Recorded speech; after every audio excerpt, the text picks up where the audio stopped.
Hello friends, હું સુગજાત ચૌહાણ અને મારી આ યુટ્યુબ ચેનલમાં આપ સર્વેનું ફરીથી હાર્દિક સ્વાગત કરું છું।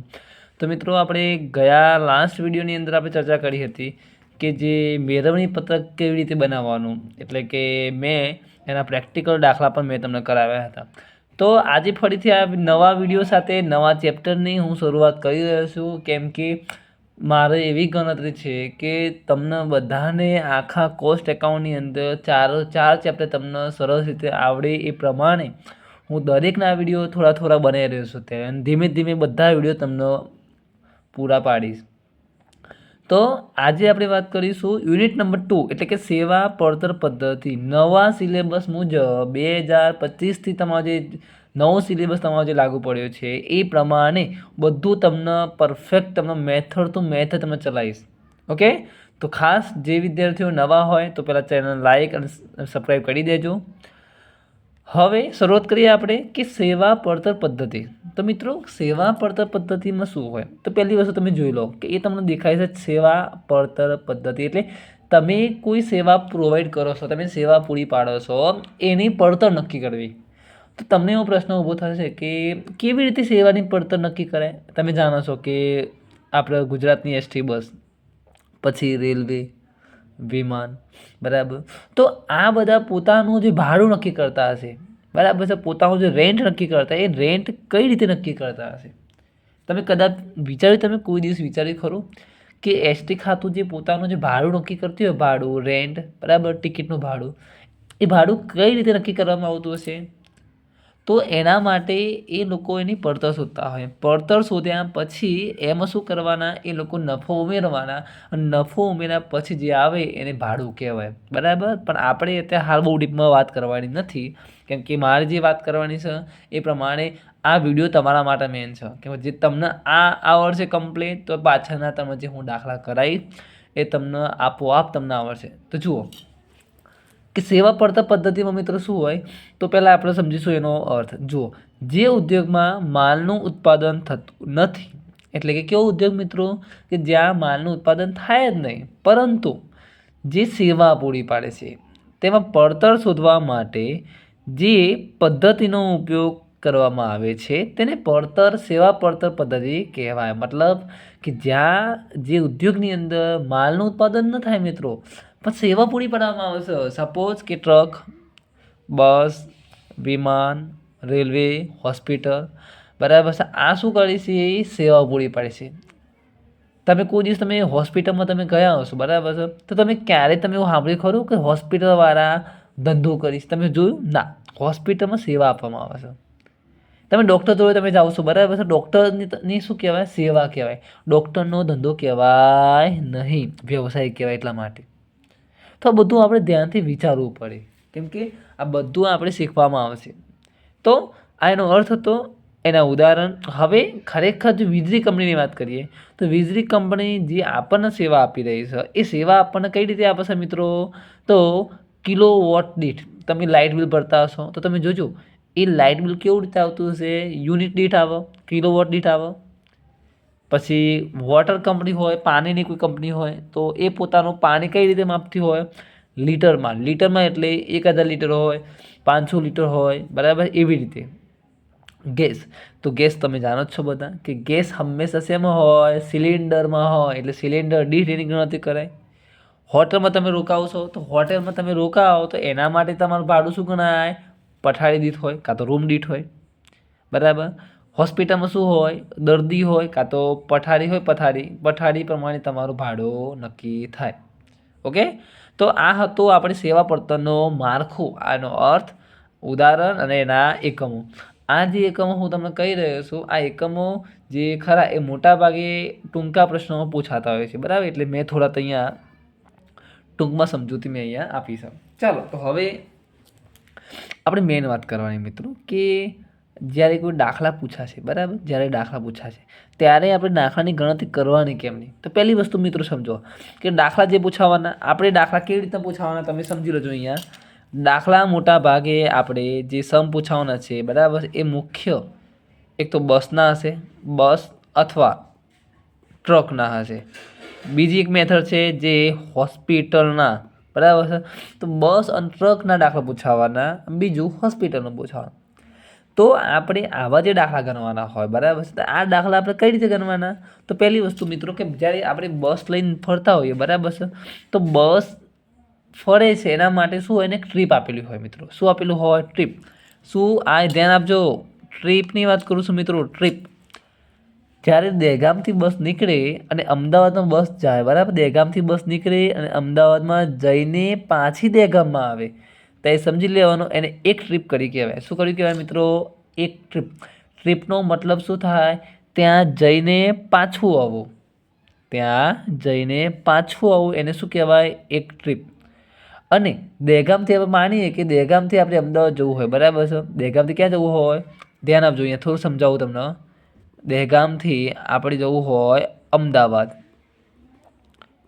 તો દહેગામથી અમદાવાદ જવા માટે 30 કિલોમીટર થાય મિત્રો, ખાલી જવા માટે. ઓકે, તો તમને દાખલામાં કેટલું 30 કિલોમીટર તમને આપેલું હશે એક સાઈડનું, કોઈ પણ સ્થળ હશે, કાં તો અમદાવાદથી વડાગામ હોય, અમદાવાદથી કોઈ સાણંદ હોય, અમદાવાદથી રાજકોટ હોય, તમને કોઈ એક બાજુનું તમને કિલોમીટર તમને આપ્યા હશે. આપણે શું કરવાનું? આપણે ટ્રીપ ગણવી પડે મિત્રો. ટ્રીપ ગણવું એટલે જઈને પાછું આવવાનું. એટલે જ્યારે પણ ટ્રીપ હોય, શું હોય? ટ્રીપ. તો જઈને જવાના 30 કિલોમીટર થાય અમદાવાદમાં, અને પાછું રિટર્ન દહેગામમાં માટે પાછું 30 કિલોમીટર થાય. એટલે કેટલા કિલોમીટર ગણવા પડે? આપણે 60 કિલોમીટરની ગણતરી કરવાની રહે. એટલે જ્યાં તમને ટ્રીપ દેખાય ત્યાં મલ્ટીપ્લાયમાં 2 લઈ લેવાના. શું કરવાનું મિત્રો? જ્યાં તમારી ટ્રીપ હોય ત્યાં કેટલા લેવાના? 2 વડે ગુણવાના. કેમ કે 30 કિલોમીટર જવાનું ગણાય, પાછું આવવાનું 30 ગણવું પડે ને આપણે, એટલા માટે. તો પહેલી ગણતરી આપણે શું કરવાની મિત્રો? પહેલી ગણતરી યાદ રાખજો, માસિક કિલોમીટર ગણવાના. શું કરવાના આપણે? માસિક કિલોમીટર આપણે ગણવાના. અને એ કઈ રીતે ગણવાના હું તમને સમજાવીશ. માસિક કિલોમીટર આપણે કઈ રીતે ગણવાના હું તમને સમજાવીશ. પહેલાં શું લેવાનું? કિલોમીટર. એટલે તમને આપેલા હશે 30 કિલોમીટર કે 35, ગુણ્યા શું લેવાનું? યાદ રાખજો, ટ્રીપ. તમને કીધું હશે બુકમાં કે તમે રોજની 5 ટ્રીપ કરો છો, 2 ટ્રીપ કરો છો કે 3 ટ્રીપ કરો છો. અને જ્યારે ટ્રીપ આવે ત્યારે 2 વડે આપણે મલ્ટીપ્લાય કરવાનો થાય. અને પછી આપણે શું લેવાનું? દિવસો લેવાના. શું લેવાના મિત્રો? દિવસો. એટલે કિલોમીટર, ટ્રીપ ગુણ્યા દિવસો, એટલે આપણને આપોઆપ માસિક કિલોમીટર તમને મળી જાય. ઓકે, પહેલાં તો આપણે શું કરવાનું? માસિક કિલોમીટર શોધવાના. અને અહીંયા મલ્ટીપ્લાયમાં કેટલા લેવાના? આપણે 2, કેમ કે ટ્રીપ હોય, ટ્રીપ, બરાબર, તો ગુણાકારમાં 2 આપણે અહીંયા લઈ લેવાના. કાં તો તમે આગળ લો તોય વાંધો નહીં, કાં તો પછી લો તોય વાંધો આવે નહીં. બીજી વસ્તુ, હવે બસની વાત કરીએ તો બસ આપણે જ્યારે માસિક કિલોમીટર શોધીએ તો બસનો મુખ્ય હેતુ શું? કે પેસેન્જરને આપણે એક જગ્યાએથી બીજી જગ્યાએ મોકલવા. તો પેસેન્જરને તમે એક જગ્યાએથી બીજી જગ્યાએ મોકલો છો તો આપણે શું શોધવાનું આવે? Passenger kilometre. શું આવે? પેસેન્જર કિલોમીટર આપણે શોધવા પડે. તો આપણે શું કરવાનું? તો પેસેન્જર કિલોમીટરમાં શું લેવાનું? તો યાદ રાખજો, ઉપરનું સૂત્ર હતું એ જ લેવાનું. જુઓ, કિલોમીટર ગુણ્યા ટ્રીપ. ટ્રીપ હોય ત્યાં ગુણાકારમાં 2 લઈ જ લેવાના. અને શું લેવાનું? દિવસો. અને અહીંયા લેવાના આપણે પેસેન્જર. શું લેવાનું? પેસેન્જર. તો શોર્ટમાં યાદ રાખજો મિત્રો કે આનો જે જવાબ આવે અહીંયા એને આપણે પેસેન્જર વડે શું કરવાના? ગુણી નાખવાના. ત્યારે તમને શું મળે? Passenger kilometre. પણ પેસેન્જર કિલોમીટર મિત્રો ક્યાં હોય? બસનો દાખલો હોય તો જ પેસેન્જર કિલોમીટર આવશે, બાકી આવે નહીં. અથવા જો બસનો દાખલો ન હોય અને દાખલો કોનો હોય? ટ્રકનો. તો ટ્રક માટે આપણે શું કરવાનું? જુઓ મિત્રો, ટ્રકના દાખલા માટે શું શોધવાનું? આપણે ટન કિલોમીટર શોધવાનું. શું શોધવાનું આપણે? Ton kilometre. યાદ રાખજો, ટન કિલોમીટર એટલે બસ જે ટ્રક હોય ને, ટ્રક એ આપણે કોઈ પેસેન્જરમાં ફેરવીએ નહીં. તમે બધા જાણો છો કે કોઈ પણ ટ્રક હોય એને આપણે પેસેન્જરની અંદર ફેરવી શકતા નથી. એને આપણે માલ સામાન લઈ જવા માટે ઉપયોગ કરીએ છીએ. અને માલ સામાનનું વહન એ શેમાં થાય? ટનમાં થાય મિત્રો, ટનમાં. એટલા માટે આપણે ટન કિલોમીટર શોધવા પડે. એમાં શું કરવાનું? જે કિલોમીટર હોય એ કિલોમીટર લેવાના, ટ્રીપ લેવાની, ગુણ્યા 2 દિવસો, અને ગુણ્યા ટન. અહીંયા પેસેન્જર હતા તો પેસેન્જર લીધા અને ટર્ન હતા તો ટર્ન. આટલું આઈડિયા તમને કમ્પ્લીટ તમને આવી ગયું હોય અને તમને આમાં ખબર પડી હોય એટલે તમને આ ચેપ્ટરમાં કોઈ તકલીફ પડે નહીં. ઓકે, આઈ હોપ કે તમને આ સમજૂતી મેં આપી એ તમને સમજણ પડી છે. ચલો હવે ધ્યાન આપો. હવે આ ગણતરીના આધારે આપણે બનાવવાનું રહેશે સેવા પડતર પત્રક. જ્યાં અહીંયા લખીશું આપણે પેસેન્જર કિલોમીટર અને ટર્ન કિલોમીટર, અને આવું જ એક પડતર પત્રક આપણે બનાવીશું. શું બનાવીશું આપણે? આવું જ આપણે એક સેવા પડતર પત્રક આપણે બનાવવાનું. એમાં શું હશે? વિગત 2 કોલમ રાખજો મિત્રો રૂપિયાની. એક માસિક ખર્ચ માટે રાખજો, એક રાખજો કિલોમીટર દીઠ ખર્ચ માટે. એક કોના માટે? માસિક માટે. એક કોના માટે આવે? કિલોમીટર દીઠ ખર્ચ માટે. આટલું તો આપણને આવડવું જોઈએ. બીજું, હવે આપણે જે સેવા પડતર બનાવીએ છીએ બરાબર છે, એમાં ખર્ચના 2 પ્રકાર લેવાના, એક સ્થિર અને એક ચલિત. હવે પાછું તમને એવું થશે કે સાહેબ સ્થિર ખર્ચા એટલે કેવા? એટલે સ્થિર ખર્ચા એટલે એવા ખર્ચા મિત્રો કે ઉત્પાદન વધે કે ઘટે.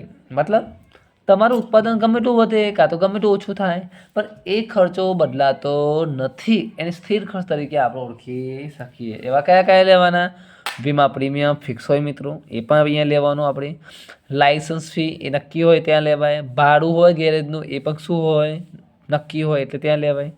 રોડ ટેક્સ, ડ્રાઈવરનો પગાર, ક્લીનરનો પગાર, સુપરવિઝન ખર્ચ, વહીવટી ખર્ચ, વ્યાજ, આ બધું શું કહેવાય? સ્થિર ખર્ચ કહેવાય. બરાબર, આ બધા ખર્ચો કેવા હોય? ફિક્સ જ હોય. એટલા માટે બધા ક્યાં લેવાય? સ્થિર ખર્ચની અંદર લેવાના. અને કેવા હશે? બધા માસિક હશે. તો આ બધા શું કરીશું આપણે?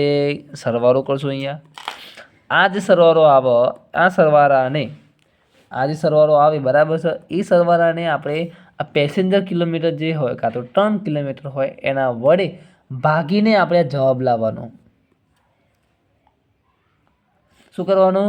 આ ટોટલને આપણે આના વડે કિલોમીટર અહીંયા લખ્યા હોય ને એના વડે ભાગીને જવાબ લાવવાનો. બીજી વસ્તુ, હવે વાત આવી ચલિત ખર્ચ. હવે મેં તમને કીધું કે ચલિત ખર્ચ એટલે શું? ચલિત ખર્ચ એટલે ઉત્પાદન સાથે જે ખર્ચ વધે, ઉત્પાદન સાથે જે ખર્ચ ઘટે, એને આપણે ચલિત ખર્ચ તરીકે આપણે ઓળખીશું. એટલે ઉત્પાદન વધે તો ખર્ચ પણ વધે, ઉત્પાદન ઘટે તો ખર્ચ પણ ઘટે. એ બધા ખર્ચા ચલિત કહેવાય. માની લો કે ઘસારો છે, આ બધું કમ્પલસરી મિત્રો આવશે, ફરજિયાત આવશે. તો ઘસારામાં મિત્રો કેવું હોય ખબર છે કે ઘસારો તમે જેટલી મિલકત વાપરો એટલો ઘસારો વધારે પડે. ના વાપરો તો એમને પડે તો કોઈ ઘસારો ગણાય નહીં. એટલે આ શેમાં આવે? ચલિતમાં આવે. ઘસારો ગણવાનો એક જ સૂત્ર યાદ રાખજો તમે, પડતર કિંમત. પડતર કિંમતનો મતલબ મિત્રો કે મૂળ કિંમત પ્લસ એને લાવવાનો, મૂકવાનો, ગોઠવવાનો બધો ખર્ચો ઉમેર્યા પછીની કિંમત, એને પડતર કિંમત કહેવાય. ભૂલતા નહીં. શું લેવાનું? મૂળ કિંમત, એમાં જે ગોઠવણી ખર્ચ લાગુ પડે, વસ્તુ લાવવાનો ખર્ચ થયો હોય, બધા ખર્ચા ઉમેરો એટલે તમને શું મળે? પડતર કિંમત. અને એની ભંગાર કિંમત શું કરવાની? આપેલી હોય તો બાદ કરવાની, અને આયુષ્ય વડે ભાગો એટલે તમને શું મળે? ઘસારો મળે.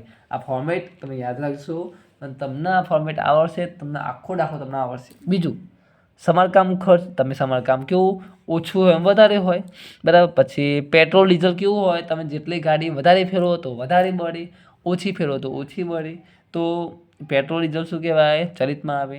ટાયર, ટ્યુબ, ઓઇલ, લુબ્રિકેન્ટ બધું આપણે શેમાં લઈ શકીએ? ચલિત ખર્ચમાં લઈ શકીએ. તો આ કેવા? સ્થિર હતા. આ કેવા હતા? ચલિત હતા. અને આટલે 2 પ્રકારના ખર્ચા આપણે અહીંયા ડિસ્ટ્રીબ્યુશન કરવાનું છે, એટલે કે આપણે અલગ રીતે દર્શાવવાના છે. ફરીથી આનો શું કરીશું આપણે? સરવાળો ચલિતનો. આ સરવાળો આવે એને આ પેસેન્જર કિલોમીટર વડે ભાગીએ એટલે આપણને શું મળે? જવાબ મળે. અને 2નો સરવાળો કરશો એટલે શું મળશે? કિલોમીટર દીઠ પડતર. શું મળે? કિલોમીટર દીઠ પડતર. અને છેલ્લે આપણે શોધવાનું થશે ભાડું. ભાડું કેવી રીતે મળે? જે પડતર હોય એ પડતરમાં આ નફો જે થયો હોય ને, નફો, એ નફો શું કરવાનો? આપણે ઉમેરવાનો. નફો ઉમેરો એટલે તમને શું મળે? ભાડું મળે.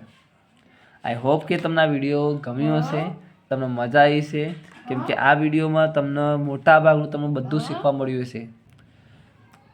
આટલું તમે કરશો મિત્રો એટલે મોટા ભાગનું તમને આઈડિયા આવી જશે અને તમને કોઈ પ્રકારને આગળના જે દાખલા હું તમને ગણાવીશ બરાબર, એમાં તમને ક્યાંય તકલીફ પડશે નહીં. ઓકે, એટલે તમે ખાસ આ પ્રકારની તમે તૈયારી કરજો અને મેં જે લખાવ્યું છે આ માસિક કિલોમીટર, પેસેન્જર કિલોમીટર એ તમને ક્યાંય ચોપડીમાં જોવા નહીં મળે. એટલે તમે આ પ્રમાણે તૈયારી કરશો મેં કીધું પ્રમાણે, એટલે તમારા બધા જ દાખલાના જવાબ મળશે.